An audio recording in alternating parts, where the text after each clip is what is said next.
Welcome to the Prayagraj institute. आज हम लोग बात करेंगे वन लाइनर जीएस और जीके के क्वेश्चंस के बारे में। हमारे सामने जो पहला प्रश्न है कि भारत की चौड़ी नदी कौन सी है। तो यहाँ पे आप ध्यान रखिए, सबसे चौड़ी नदी कौन सी है भारत की, वो पूछा जा रहा है। तो ब्रह्मपुत्र जो है वो भारत की सबसे चौड़ी नदी है। और अगर आपसे पूछा जाए कि भारत की सबसे लंबी नदी कौन है, तो गंगा नदी जो है वो भारत की सबसे लंबी नदी है। और गंगा की लंबाई कितनी है? 2525 किलोमीटर। ठीक है, 2525 किलोमीटर।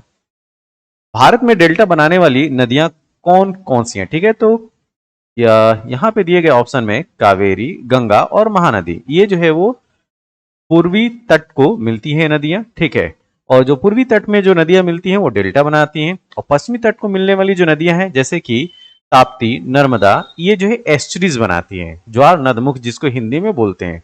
तो भारत में डेल्टा बनाने वाली नदियों में कौन है? कावेरी, गंगा और महानदी। अगला प्रश्न, भारत में कौन सी सबसे लंबी नदी है? तो ये गोदावरी नहीं है, अभी जैसे मैंने बोला क्या है, गंगा। गंगा जो है वो सबसे लंबी नदी है भारत की। ठीक, बिहार में बहने वाली नदियों में किसका उद्गम, यहाँ पे पूछा जा रहा है किसका उद्गम अमरकंटक में है। तो सोन नदी का उद्गम जो है वो अमरकंटक में है। अगला प्रश्न, भागीरथी और अलकनंदा गंगा में कहां पर मिलती हैं? तो ये गंगा में मिलती हैं देवप्रयाग में। अगला प्रश्न ये है कि तवा किसकी सहायक नदी है? तो तवा जो है वो नर्मदा की सहायक नदी है। अगला प्रश्न, किस नदी को बिहार का शोक कहा जाता है? तो कोसी नदी को बिहार का शोक बोलते हैं। कौन सी नदी बंगाल का शोक कही जाती है? तो दामोदर नदी को बंगाल का शोक बोलते हैं। कौन सी नदी भ्रंश द्रोणी से होकर बहती है? तो नर्मदा जो है वो भ्रंश द्रोणी से होकर बहती है। अगला प्रश्न, प्रायद्वीपीय भारत मतलब कि पेनिनसुलर इंडिया की सबसे बड़ी नदी कौन सी है? तो ये है गोदावरी। अगर आपसे प्रायद्वीपीय भारत की सबसे बड़ी नदी पूछा जाए या सबसे लंबी नदी पूछा जाए तो वो है गोदावरी। भारत की पवित्र नदी कौन सी है? गंगा। गंगा को बांग्लादेश में किस नाम से जाना जाता है? तो उसको जाना जाता है पद्मा के नाम से। गंगा एवं ब्रह्मपुत्र की संयुक्त जलधारा किस नाम से जानी जाती है? तो ये जानी जाती है मेघना, जो कि बांग्लादेश में बहती है। सांगपो नदी किस राज्य से होकर भारत में प्रवेश करती है? तो अरुणाचल प्रदेश में ये प्रवेश करती है, और आगे चलकर यही ब्रह्मपुत्र नदी के नाम से जानी जाती है। भारत की कौन सी नदी सुंदरवन डेल्टा बनाती है? तो गंगा और ब्रह्मपुत्र जो है वो सुंदरवन डेल्टा को बनाती है। अंडमान निकोबार द्वीप समूह कहाँ स्थित है? तो बंगाल की खाड़ी में आपको अंडमान निकोबार आइलैंड मिलेगा। अगला प्रश्न, हमारे सामने जो अगला प्रश्न है कि अंडमान निकोबार द्वीप समूह की सबसे ऊंची चोटी कौन सी है? तो ये है सैडल पीक। अगला प्रश्न, भारत अरब सागर में स्थित भारतीय द्वीपों की मुख्य विशिष्टता क्या है? देखिए, जो भी अरेबियन सी में आइलैंड्स हैं वो सभी जो है वो प्रवाल के उद्गम है। ठीक है, कोरल के बने हुए हैं। तो ये याद रखिएगा, सभी द्वीप जो हैं जो अरब सागर में है जैसे लक्षद्वीप, वो किसके बने हैं? कोरल के।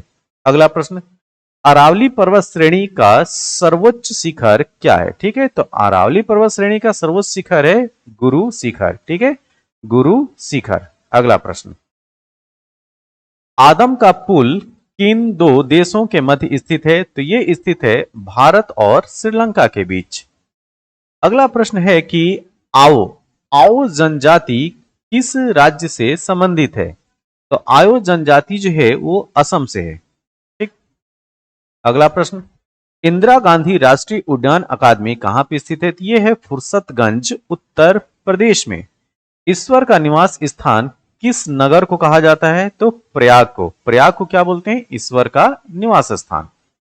अगला प्रश्न, कर्क रेखा किन राज्यों से होकर गुजरती है? राजस्थान, गुजरात, मध्य प्रदेश, छत्तीसगढ़, झारखंड, पश्चिम बंगाल, त्रिपुरा और मिजोरम से। कार्डमम पहाड़ी या इलायची की पहाड़ी कहां स्थित है? तो ये स्थित है केरल में। अगला प्रश्न, कावेरी जल विवाद किन राज्यों के बीच है? तो ये है कर्नाटक और तमिलनाडु के बीच में। ठीक है, ये तमिलनाडु है।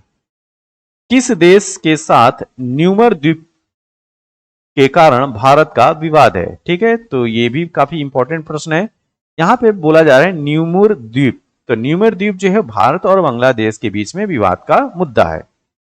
किस नदी को, ये रिपीटेड क्वेश्चन है, किस नदी को बिहार का शोक बोलते हैं? तो यह है कोसी नदी।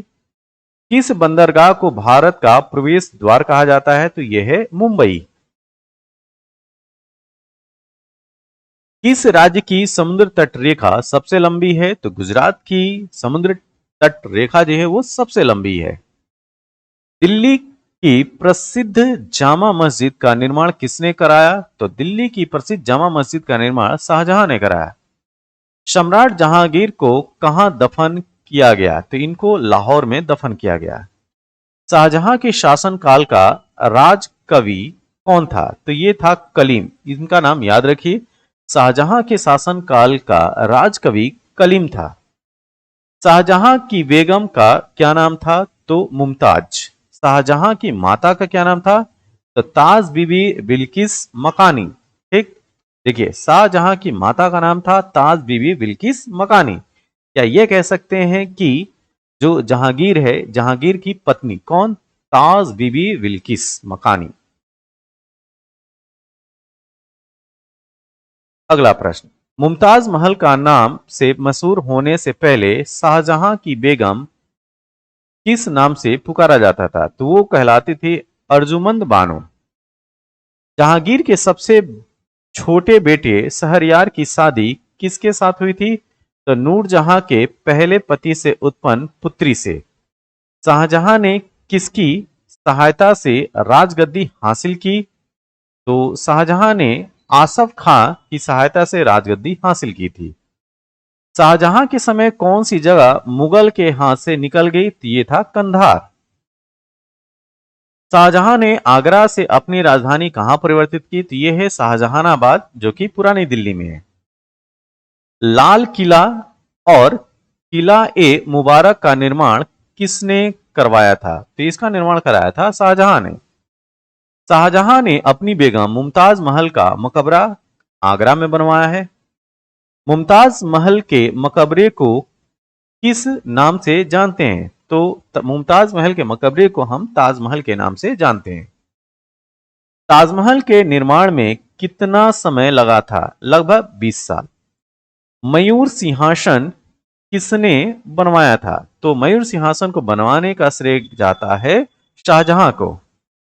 मयूर सिंहासन को बनाने वाले कलाकार का क्या नाम था? तो ये थे बादल खां। कौन? बादल खां। शाहजहां के बचपन का नाम खुर्रम था। मुगल चित्रकला किसके राज्य में, ध्यान से देखिए, मुगल चित्रकला किसके राज्यकाल में अपनी पराकाष्ठा पर पहुंची? तो वो था जहांगीर। अगला प्रश्न, ताजमहल का निर्माण कार्य कब शुरू किया गया? तो 1632 ईस्वी में। तो ताजमहल का निर्माण कार्य 1632 ईस्वी में प्रारंभ हुआ। ताजमहल के वास्तुविद, ठीक, ताजमहल के वास्तुविद कौन थे? तो उस्ताद इंसा खां और उस्ताद अहमद लाहौरी। ये नाम याद रखिए। तो ताजमहल के वास्तुविद मतलब उनके बनाने का जो श्रेय जाता है वो उस्ताद इंसा खां और उस्ताद अहमद लाहौरी को जाता है। ताजमहल को बनाने में इस्तेमाल किया गया संगमरमर कहां से लाया गया था? तो ये मकराना राजस्थान से। आगरा का मोती मस्जिद किसने बनवाया था? तो आगरा का मोती मस्जिद बनाने का श्रेय जाता है शाहजहां को। शाहजहां के समय आने वाले फ्रांसीसी का नाम क्या था? तो ये था फ्रांसिस वर्नियर और टर्वनियर। ठीक है, फिर से देखिए, शाहजहां के समय आने वाले फ्रांसीसी का नाम फ्रांसिस वर्नियर और टर्वनियर था। शाहजहां के दरबार में संस्कृत के कौन से पंडित मौजूद थे? तो ये थे कविंद्र आचार्य सरस्वती और जगन्नाथ पंडित। ठीक, तो ये कुछ इंपॉर्टेंट जियोग्राफी और हिस्ट्री से प्रश्न थे। ये प्रश्न आपको कैसे लगे? जैसे भी लगे हों आप अपने सुझाव जो है कमेंट बॉक्स में जरूर दें। और इस वीडियो की पीडीएफ के लिए डिस्क्रिप्शन बॉक्स में दिए गए टेलीग्राम चैनल को ज्वाइन कीजिए और इस पीडीएफ को प्राप्त कीजिए। तब तक के लिए थैंक यू, धन्यवाद।